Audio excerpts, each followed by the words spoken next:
Jodoh di tangan Tuhan.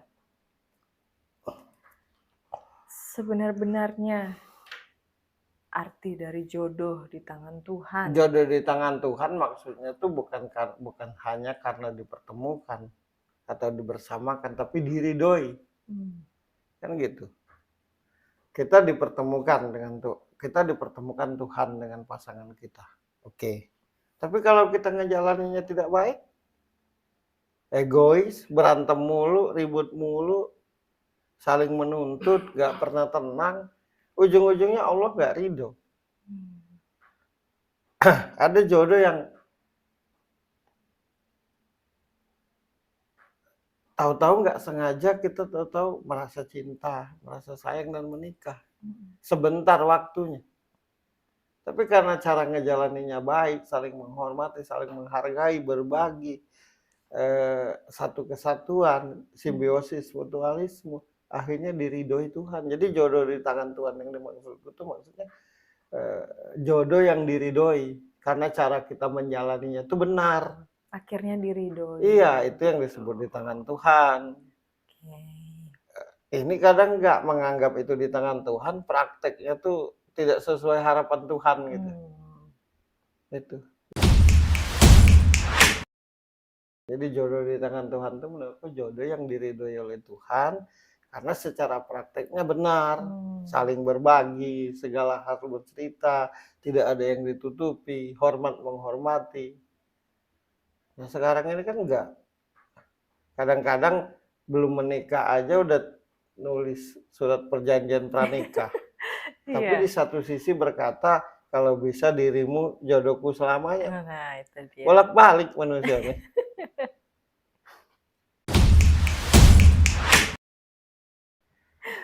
Baru mau menikah tapi sudah merencanakan kalau bercerai gitu Nah, kan. kan bagaimana sih? Jadi Dan yang tertulis di aturan pranikah itu, yang orang bikin itu, lebih kepada harta. iya. Sementara menurut lu kalau menikah itu gimana sih seharusnya mengelola tentang harta yang sudah ada sebelum menikah? Apakah itu tetap jadi masing-masing gitu? Atau harusnya melebur aja segala hal jadi satu? Segini. Perpaduan antara perpaduan antara suami dan istri. Kebersamaan antara suami dan istri. Yang kemudian melahirkan seorang anak. Itu kan anak bersama. Tuh. Nah, karena perpaduan suami dan istri, lahirlah anak. Karena kerjasama suami dan istri, lahirlah anak. Anak yang ibunya si A, bapaknya si B. Artinya ikatannya sangat kuat loh. Perpaduan atau kerjasama antara perempuan dan laki-laki di ruang lingkup pernikahan bisa melahirkan seorang anak.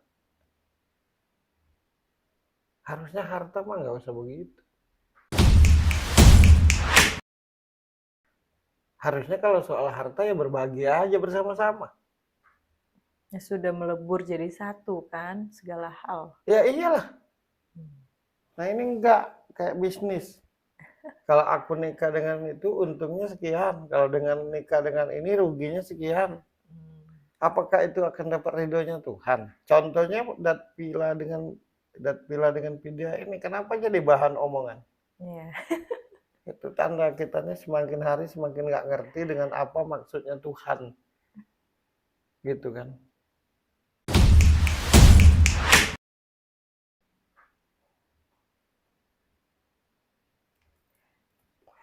Kalau dirimu ini telanjang di tengah keramaian, malu nggak?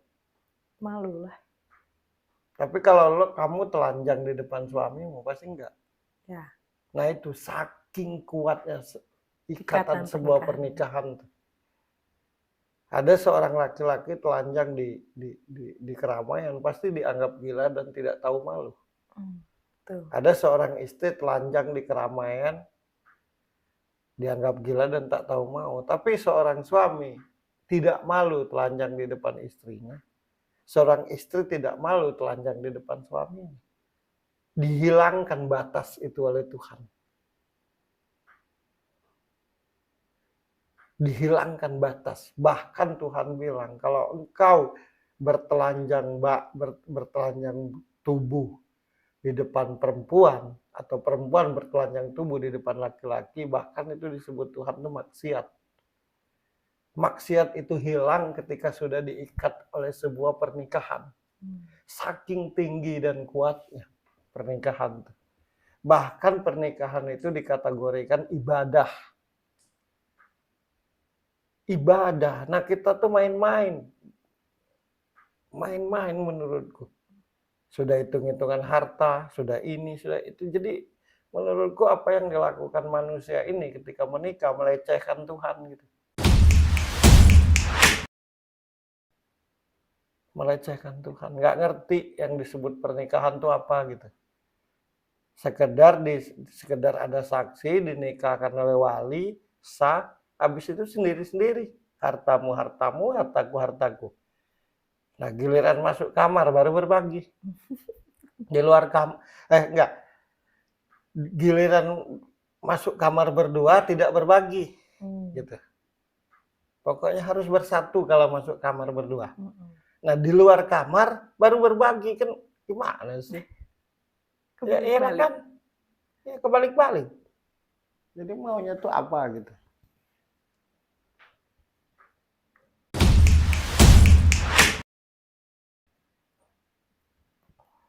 Bahkan saking kuatnya sebuah pernikahan itu, nilai dari sebuah pernikahan itu nggak ada bekas anak, nggak ada bekas ibu, nggak ada bekas bapak, nggak ada bekas anak. Tapi begitu sudah menikah atau bercerai kayak orang asing, keributlah soal harta. Kan gitu. Jadi banyak orang menikah itu bukan karena Tuhannya. Menikah itu bukan karena ingin beribadah, banyak orang. Tapi menikah itu karena mersinya gitu. Karena karena mobilnya lah. Dan Karena pemikiran seperti itu adalah kesalahan terbesar ya Ya, ketika iyalah. memilih pasangan. Iya. Pilihlah pasangan yang ya Allah ya Robbi, pertemukanlah aku dengan pasanganku. Dan aku ingin hidup bersamanya dalam segala hal. Aku akan mencintainya, aku akan menyayanginya, aku akan melindunginya dari hatiku yang paling dalam. Sampai kapanpun dan dimanapun. Apapun keadaannya. Yang penting dia mencintaiku, dia menyayangiku, dia melindungiku, dia menghargaiku. Syukur-syukur keadaannya di luar ekspektasiku. Itu bonus. Nah, kalau menikah sekarang kayak bisnis. Hebat-hebatan. Padahal ujung-ujungnya nangis-nangis juga. Kalau nggak nangis nggak apa-apa.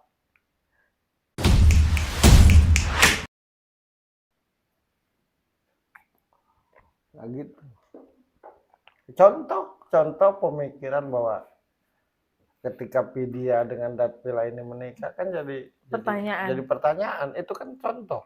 Kenapa mesti dipertanyakan? Iya, harusnya senang dong. Harusnya senang. Kan heboh. Kan hebohnya itu bukan karena seorang Pidia mungkin dinilai dan dipandang apa, atau seorang Datvila seperti apa. Itu kan yang buat heboh tuh niatnya, niat hebohnya. Betul. Kan gitu. Nggak nyangka lah ya dia. Ya kalau hati nyaman mau ngomong apa, duit bisa dicari, kerjaan bisa dicari, harta bisa dibeli, tapi rasa nyaman ada nggak, bisa nggak dibeli? Tuh. Rasa nyaman bisa nggak dibeli? Orang nongkrong, orang main musik, orang ke kafe, itu kan tujuannya untuk mencari rasa tenang dan nyaman. Nah, ketika kita ketemu seorang laki-laki atau perempuan yang bisa bikin nyaman, kita kadang-kadang tanpa sadar kita tidak peduli dengan keadaan. Kalau sudah nyaman ya. Iya. Nah, menurutku Datvila ini nyaman sama si Pidia. Pidia pun nyaman. Jadi persoalannya di mana? Nggak ada harusnya. Ya karena penyakit hati aja. Iya. Dan ingin meremehkan orang yang menilai itu. Makanya jadi pertanyaan. Sekali lagi ku bahas ini agar sadar gitu.